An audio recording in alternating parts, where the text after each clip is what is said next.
Fantastic. Adam, Forza Clubs. Getting you here, I'm buzzing. I'm excited. So just to put this in perspective, the purpose of this session is, now this morning we've had the club perspective from building women's football program. We've had the players' perspective. But there is, and I'm going to question Kelly afterwards, we do need money to build sustainability of a club's infrastructure, and that we do need to be innovative of different revenue streams.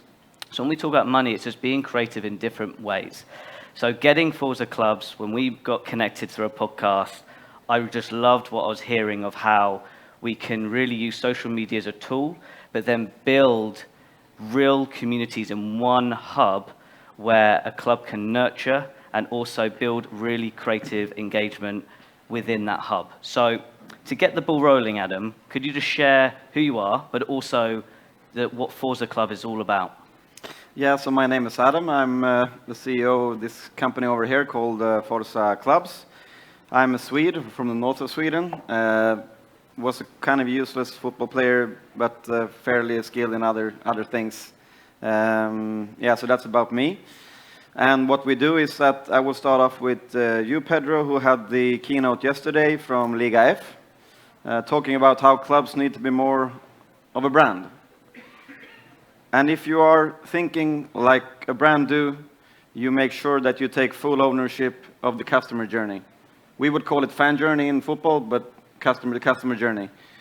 And what we do is that we help clubs essentially to take ownership of that fan journey and do it in a proper way, and in the end also to monetize it and grow the fan database. We will come back to those kind of things. Yeah, so let's go details of this, because data is going to be interweaved of why this is crucial. But could you just share what Forza Clubs is, like explain it from an app perspective? How do you apply it with some of the case studies, which we'll be talking about? Tigres and Southampton are the two they work with, but just explain what the app does and the whole purpose of how it can benefit a team.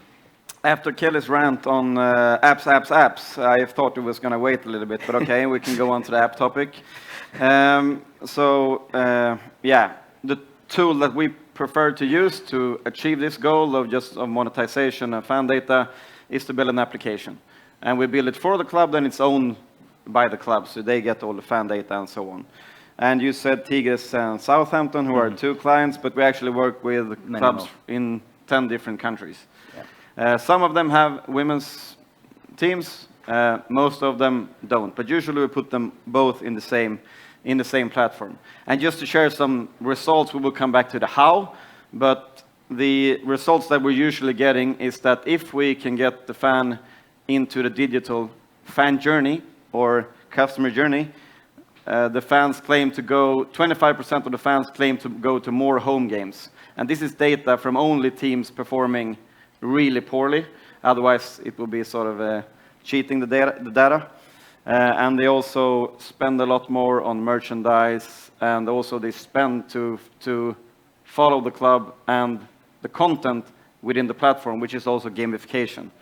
And on the Tigres sort of topic, they are the one club that does 50-50 men's content and 50-50 women's content, making them very relevant to look at from a business point of view. And every third video view that they have in the app is on the women's team, even though the men's side is huge over there. Women's are getting there as well, or the women's team. So just on the ownership, because we were preparing for this, and I was going like, how do we address this to the clubs? Because we've got social media, we've got all TikTok, Facebook, Instagram, X. Can you explain how you work with that audience that can a club take more ownership? Can you just break that down a little bit? Yeah, so basically, if you are a club today, you use your social media channels, as we have talked about today, and sort of to gain awareness and have them become more engaged and so on. And maybe if you jump a few steps, in the end you buy a season ticket. That could be like the end goal. But in between, you have to sort of engage the fans more and move them down the funnel so that they take more action, engage more with the club, and so on. And you might claim to use market automation tools like this if you believe that a next-gen fan is going to read a lot of emails. I think you have a problem. But so this is sort of where the application fits in as a tool of just not only gaining awareness, but to engage every day with the club. So usually they use the service or the app from that on the club side from 3 to 4 minutes a day if you're a fan, which is a huge difference from watching a game on a live stream every 30 days or something like the old school subscriptions are made. But so is also where the short form content comes in, because you come back every day. And to just paint an example, let's say we buy a new player. This is just our recommendation, our blueprint on how we think it should be done in order to maximize engagement and all, but also then get the fans within and control the fan journey. If you buy a new player, you might do a 10-minute or 8-minute or 20-minute interview with that player. The 30 seconds highlight, you go post that on Instagram, like highlights from the interview, or on Meta, or on TikTok, or whatever platforms you're using. But for the full interview, you go to the home of the club, the media house of the club, which we prefer it to be an application, and we think that's the proper tool to use for that purpose. The media house, describe that a bit more. Yeah, so the easy way to say it is to build applications on steroids, because you put not only and then you have all the modern formats that you want to consume content and engage. That way you're not going to have anyone engaging on a website. And we're getting, I don't know how much data you follow, but the engagement in social media channels just in general is not exactly increasing. You can, of course, work your way around it. But the question again was? The media house, that term. Yeah, so what we do is all the modern format contents, like the stories and those kind of stuff, all the gamification elements to predict the starting 11 and to play around with other fans, so you get this community feel. And then, of course, digital ticketing, fan wallets, loyalty programs. So basically, everything in there to have the fan come back on a daily basis, so that you can really have. This is just marketing, to put it simply. If you're a marketer, you want to engage the fans often. You want until you're tired of the message. Then you have succeeded with the marketing. So you need to do this repeatedly. It doesn't mean you have to work your ass off. Sorry for the language, but you get my point. But you need to be consistent, and you need to work a little bit differently than others have done. Before we talk about content creation, the one thing I love about this is the experience of a fan joining the app. Could you break that down of when they sign up, the experience of signing up, how it links with the players, and so they get the card. And the first party fan data as well. Yeah. So this is very, from someone working with digital products, you really want, if you're going to download an app, you really want the fans to put on push notifications, because that's a huge thing if you as a club can sort of press a button and then make sure that you're in the phones of everyone. So we put most of our efforts into the most boring thing, which is to register as a supporter in the app. So what this means is that we can do the Tigres example. They have had around 200,000 users coming in and registering in their application. The first action that you do when you register is that you choose your favorite player among all the men's and women player in the club. 27%, roughly 50,000 users, chose a female player, by the way, which is kind of interesting considering the size of their men's team. So the first thing you do is that you get a few fun questions, favorite player, and then we ask of date of birth and see, we want to know if we can match you with someone at the club. Then people stop putting in 1st of January 1999, because they want to know. Yeah, but that's how you treat a fan. It's all about, do you know your audience? We talked about this yesterday, or the girls on stage had a great panel, talked about knowing their fan. So if you know a football fan, it's not exactly rocket science. You just have to treat them something, and they will give you so much back. So we ask, okay, favorite date of birth to match you with someone at the player, and then you might get oh, you almost have the same birthday as player, whatever. And then when you've done all the funny stuff, then you start asking push notification, data privacy. So it's basically a chat with the sporting director where we get a lot of data, and which is sent to, in the case of, we had 2 circles here yesterday, in the case of Young Boys or Southampton, sent to the systems where they gather all the other fan data. But we have a completion rate which is on more than 74%, which is just, then you can just understand the value of having 30,000 people download your product. If you can have more than 70% being, fully committed, putting on the fan notification, the notification, getting the data in there.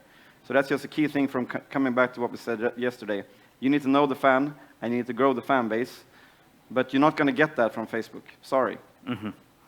Let's pivot a little bit to content creation, because I think we're all content creators in the modern world we are in. So from an efficiency standpoint behind, with the media house, how is content created to make it efficient and effective? And this is where we believe that the women's game are going to beat the men's. We already touched upon it earlier on the very tricky word to say, authenticity, which I practiced a lot before coming up. So, yeah, on the content side of things, in order to relate with the players, you must be authentic. I mean, all the next-gen fans, I like to frame it as a non-negotiable. So, what does this mean then? This means that in order to have people, this is the biggest driver for paid users for our clubs as well, that you have authentic content that can be shot on an iPhone that is not edited. That's a key thing, that it's not edited, because if it's edited, you feel it immediately, especially the younger fans feel it. And it's not relatable, and it's without flaw at the same time. So this is also, when I came here, we had this Maradona-Pele discussion. Why do you love Maradona? Why do I say we now, love Maradona? Because he's a human being, or he was a human being, rest in peace, and he was also flawed. But this goes around, you all know these trends, but it's the clubs, very few clubs have adapted to it on how they create their content. So why do you think women's football will really, you say, pass the men's players? Like, why women's football and why the women's players? Do you think it's more unique? The men's they're so boring. And they have been taught no, it's not their fault. They have been taught this way. By the press managers and so on. They have been told to be like a robot. And that's one thing. And the female players have a different perspective. And they haven't been at least for now, I really don't hope, now I say I don't hope we go down that road of becoming boring. Then this is all for nothing, I believe, this event. So, yeah, I think that's where the women have a huge advantage. Someone said on stage also earlier that sponsorships is a lot bigger, much more important for the female players compared to the men's. So the men's doesn't really need to build a brand and to build connections with their fans. But the female do. So they are clearly also incentivized to do it. But this is where I hope also, we have all this, and you follow the data we spoke about earlier on the new generation of fans, or so I framed it as the next-gen fans, or the battle for new fans. I think the female, that's also why we're here, because we haven't properly entered the women's game, but that's an opportunity. What patterns have you seen now with some of your clients, with the content being effective, the fans feeling closer to the player or team? How's that implemented on the pitch or attendees? Have you seen some correlation? Yeah, the correlation is, I think I said it earlier, some data are like this. Within 6 months of, this is just average statistics, 81% of the fans feel closer to the club. That is not a little, 81% is quite a lot. 49% for the clubs that have both the men's and the women's, 49% of the fans, and those are the fans that are within the applications, which is usually your attendance times 3 or something like that on a monthly basis. So 49% say they feel a stronger engagement for the women's team specifically. That's also a huge number. Those are from Scandinavia, and I might also add those women's teams, AIK, Gothenburg, and Aarhus. They are not. One of them is in the top division, so it's not like they have a great foundation either. They are truly building a fan base. And also, when we ask the question, what type of content make you feel closer to the team? It's number 1 and number 2 are short videos, and then behind the scenes, which is exactly what you like we talked about earlier. It's authentic. Exactly. Now let's talk about the app, final thing. So I talked about monetization. We've talked about the content side. We've talked about how getting the fans closer to one media hub. But it doesn't just do that. It's got the ticketing aspect. It's got the memberships. and so on and so forth. Could you just break down the back end where it's a one hub place for everything from a club Yeah. perspective? So whatever digital product you make, the hardcore fans, you will always have them to download something. That's so easy. The key is always retention. How do you make them stick and come back day after day? And that's where we really excel. You know, Forza originally and still are a live score company dating back from 2012 with more than 2.5 million users per day. So as far as stickiness goes, as a term is, we are quite good. But you asked about, what's... And the merchandise, I forgot that part as well. Yeah, and you asked also about what's in there. What's in there, yeah. Yeah. I would say it like this. The hardcore fans, they are easy to get. Then you just have to make them stick and make them happy. So from a marketing perspective, you usually talk about early adopters. We can make it easy. It's 1/3 of your client group. The second third are the followers. The followers are the guys who look at those who bought the Tesla, and then, you know, my guys in north of Sweden, they want to know if you can drive it to the neighboring town and back with one charge, and if the hardcore fans are happy, then they will buy a Tesla. That's the follower group. And then you have my dad, who is in the laggers group. And we have a few laggers. I see Jim laughing over here. I had to help him download an app 2 days ago. They really need, and those two groups are fairly easy, I would say, to make happy. So you just got to treat the hardcore fans good, and then the Tesla followers will come along. But the third group is usually around 40%, the laggers. A very good client group to have because they are loyal, but they need a compelling reason to start to change their behavior. And that is why a lot of, when I see other platforms, they focus solely on ticketing or solely on engagement. But if you want all of your fans into one media house, you need to treat the laggers as you should, and you have to give them a compelling reason to start using a new product and change their behavior. And that is where those kind of utility things comes in. Yeah. I need this to get into the arena. And then so that's why ticketing is important. And then when you get them on board, then they are great users usually. Yeah. So they are great, and they are super happy, and they might even tell their friends and so on. So that is why, from a strategic point of view, it's important to we need to make all of those groups happy. Final question, because I want to finish on the word ownership. Like, where's the first step for a club? Okay, check out Forza Clubs, everybody. That's a disclaimer. But I mean, for people watching live stream, like, what's the first step to build this ecosystem of what we're discussing today of the media house? You can start off at I think you first off have to decide that we want to go down this road. We want to be, you know, more like a brand, or think more like a brand. So that is maybe from even an ownership or management perspective that you have to agree on, not only chasing views on social media. I think that's the first step. Then from a tech stack point of view, you can choose, okay, we move first with a good data warehouse where we gather all the data, and then we make sure we get a good app provider, and we get maybe a good website, so the data that you collect end up in a good place. Or you just go directly to treat the fans something like we do, but it's a little bit different depending on where the club is at the moment. So you can't really go wrong. The only time you go wrong is that when you choose, usually I would say, one provider to fix all these problems. Because if you choose one tech supplier, they have one core business, and then they're usually really crap at the other things. I mean, we wouldn't build a ticket system because we're never going to be great at it. It just doesn't. And the cost of change is going to be great when you want to move that one size fits all solution. So I would go with just best in class, follow the data, so everyone can make a nice presentation, even me. But follow all the data. How much time do fans spend on a digital platform? And then also, how many are doing it, like on a regular basis? And also, are they willing to spend? Are they satisfied with what they're getting? If you just follow those metrics, then you're going to end up with a very good just digital landscape or digital customer journey. And then you might find someone that does it better than us or are a better fit. Then go with it.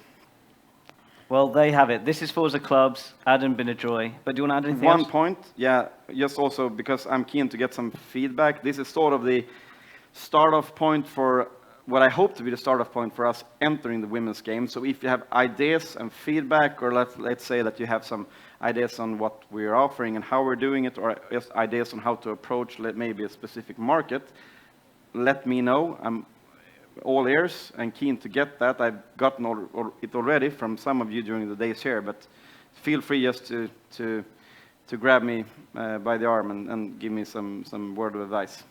Sounds like a plan. Thank you very much, everybody. Thank you. Cheers.